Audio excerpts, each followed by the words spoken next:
Fred VanVleet bet on himself and won. The Toronto Raptors have seemingly doubled down on their 59-win core and hope to keep winning too. The Toronto Raptors controlled most of the cards in Fred VanVleet's free agency when they met with him in Chicago Friday morning, reaching a deal quickly and without drama, which is becoming a trademark. As a restricted free agent, they had the right to match offers any team could make, and because VanVleet was formerly an undrafted free agent with only 2 years' experience, he fell under the so-called Gilbert Arenas provision for the collective bargaining agreement.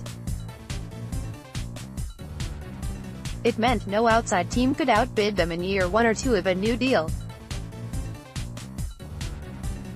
Wildcard was another team backloading an offer that the Raptors couldn't match. The most Toronto could pay VanVleet was 4 years and $37 million, but in an environment where so many teams were financially hamstrung after 2 years of wild spending in the wake of newfound billions from the league's new TV deals, the list of teams that had the cap space and desire to spend big on a backup point guard was short.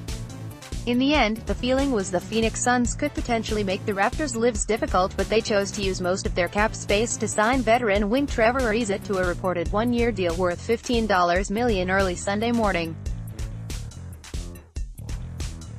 Whether the Raptors used that knowledge as leverage isn't clear, but in signing the 24-year-old VanVleet to a 2-year deal worth $18 million, Raptors president Masai Ujiri stuck to a pattern: pay handsomely on annual basis, remain very disciplined on term, and don't pussyfoot around.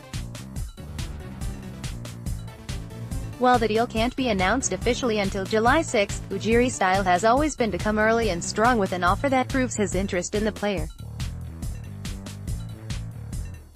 "If you're going for a guy, you go for him and show them love from day one," could well be described as his operating philosophy, one that carried the day in all of his recent free agent signings, from DeMar DeRozan to Kyle Lowry to Serge Ibaka.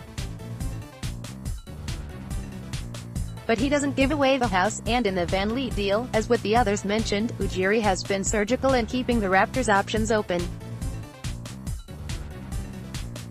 By keeping VanVleet's deal to 2 years, he matches the contract windows extended to DeRozan, who has a player option for the 2020-21 season, Lowry, Ibaka, and even CJ Miles, DeMar DeRozan and Kyle Lowry.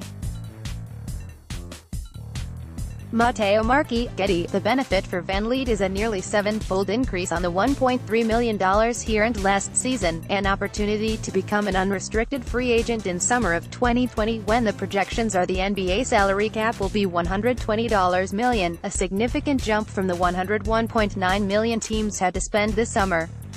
In addition, he gets to return to a role in which he has been hugely successful, the de facto bench boss for one of the NBA's most effective second units, and a fourth quarter closer alongside Raptor cornerstones DeRozan and Lowry. It was a role that earned VanVleet third place in the voting for the NBA's Sixth Man Award, and in which he provided leadership, clutch play, superb on-the-ball defense, and elite three-point shooting. VanVleet was one of only 6 bench players to make at least 1 3 per game, 1.4, while shooting at least 40% on them, 41.4.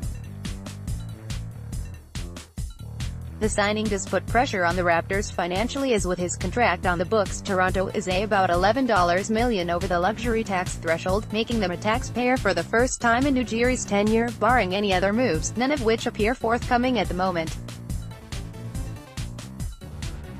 The Raptors appear content to have the top 11 members of their rotation back and under contract, and even their lone significant move, the dismissal of head coach Dwayne Casey, is smoothed over somewhat in that he was replaced by Nick Nurse, who is entering his 6th year with the team.